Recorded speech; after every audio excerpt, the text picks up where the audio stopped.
الحمدللہ رب العالمین والصلاة والسلام علی رسولہ الکریم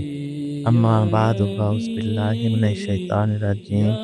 بسم اللہ الرحمن الرحیم ان اللہ و ملائکتہ یصلون علی النبی یا ایھا الذین آمنوا صلوا علیہ وسلموا تسلیما بلغ العلا بکمالہ کشف الدجی بجمالہ حسن جمیع خصالہ صلو علیہ وآلہ۔ طبرانی کی حدیث مبارکہ ہے، حضور اکرم صلی اللہ علیہ وآلہ وسلم ایک دفعہ منبر پر تشریف فرما ہوئے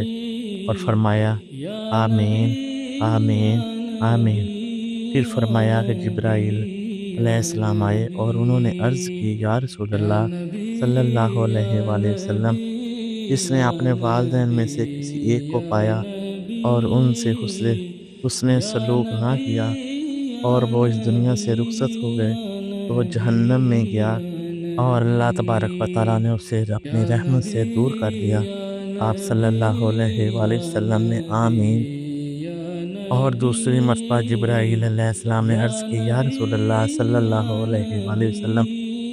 جس نے ماہ رمضان کو پایا اور رمضان المبارک کے روزے نہ رکھے تو وہ جہنم میں گیا، اللہ نے اسے میری رحمت سے محروم کر دیا۔ آپ صلی اللہ علیہ وآلہ وسلم نے آمین کہا تو میں نے بھی آمین کہی۔ پھر جبرائیل علیہ السلام نے عرض کی یا رسول اللہ صلی اللہ علیہ وآلہ وسلم، جس شخص کے سامنے آپ صلی اللہ علیہ وآلہ وسلم کا ذکر ہو اور اس نے آپ صلی اللہ علیہ وآلہ وسلم پر درود نہ بھیجا اور وہ مر گیا تو وہ جہنم میں گیا، اللہ تعالیٰ نے اسے اپنی رحمت سے محروم کر دیا۔ جبرائیل علیہ السلام نے فرمایا کہیں آمین تو میں نے بھی آمین کہا۔ ذرا غور کریں، ماں باپ کا نافرمان اللہ تبارک و تعالیٰ کی رحمت سے دور ہو جاتا ہے۔ دوسرا، ماہ رمضان میں گناہ نہ بخشوانے والا بھی اللہ تعالیٰ سے دور ہو جاتا ہے، مگر سبحان اللہ، سرکار دو عالم صلی اللہ علیہ وآلہ وسلم پر درود نہ پڑھنے والا اللہ تبارک و تعالیٰ کی رحمت سے ہی محروم ہو جاتا ہے۔ ام المومنین حضرت عائشہ صدیقہ رضی اللہ تعالیٰ عنہا سے مروی ہے کہ رسول اللہ صلی اللہ علیہ وآلہ وسلم نے فرمایا، جس شخص کو یہ بات پسند ہو کہ جب وہ اللہ تبارک و تعالیٰ کے دربار میں حاضر ہو تو اللہ تعالیٰ اس پر راضی ہو، اسے چاہیے کہ مجھ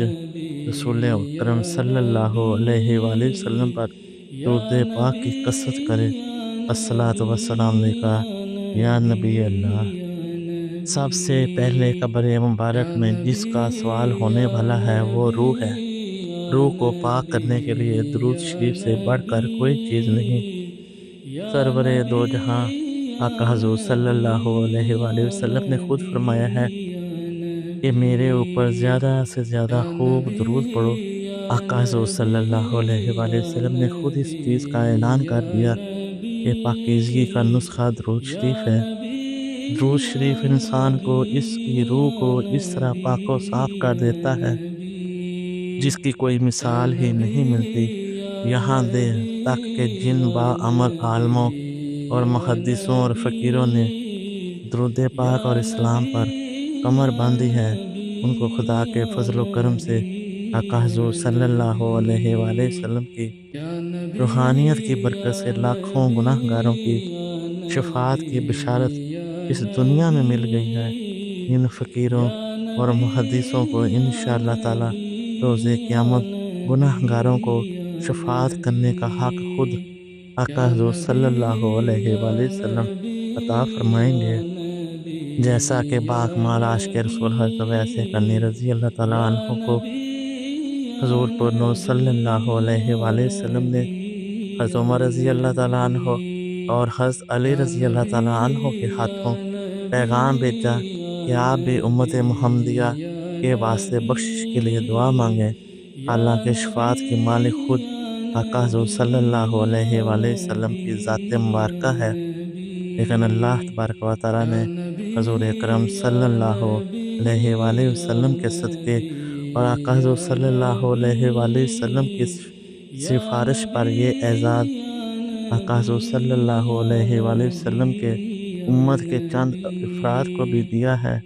اور کیا اعلیٰ ترین اعزاز ہے، سبحان اللہ۔ ایک بہت بڑے محدث عالم حضرت شیخ شاذلی رضی اللہ تعالیٰ عنہ، جن کی یہ شان تھی کہ پانچوں وقت نماز آقا حضور صلی اللہ علیہ وآلہ وسلم کے پیچھے ادا فرماتے تھے۔ ایک روز رسول اکرم صلی اللہ علیہ وآلہ وسلم نے فرمایا، اے شاذلی، تو قیامت کے روز 1,00,000 آدمیوں کی شفاعت کرے گا، کیونکہ تو محبت اور اخلاص کے ساتھ مجھ صلی اللہ علیہ وآلہ وسلم پر درود پاک بھیجتا ہے۔ درود پاک پڑھنے سے آدمی ایسا بلند مقام حاصل کر لیتا ہے جس کا اس دنیا میں کوئی بھی اندازہ نہیں کر سکتا۔ آقا حضور صلی اللہ علیہ وآلہ وسلم نے خود فرمایا ہے کہ جو سب سے زیادہ درود شریف پڑھے گا وہ قیامت کے دن سب سے زیادہ میرے قریب ہوگا۔ اس سے بڑھ کر کیا نعمت ہو سکتی ہے کہ ہم محبوب خدا صلی اللہ علیہ وآلہ وسلم کے ساتھ ہوں گے۔